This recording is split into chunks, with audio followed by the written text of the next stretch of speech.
قولي لي بقى يا عروس، هلا هديتي وروقتي، ايش صار معك باول ليله؟ خلصنا بقى شكرية، حلي عن البنت لبين ما تاخد على الجو.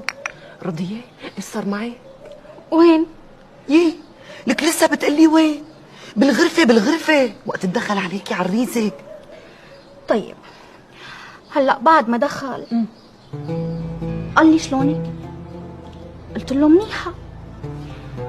قال لي زعلانة؟ قلت له ما بعرف.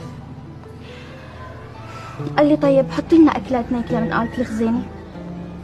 قلت له طيب. والله حطيت هالاكلات وبركنا. صار ياكل ويطعميني، ياكل ويطعميني، بعدين صار ياكل وما يطعميني، بعدين طلع شغلات من جيبه وصار يقرطها ويبلع ما بعرف شو هي. بعد شوي حمل حاله وطلع على هالتخت وحط راسه ونام، وكان المسكين تعبان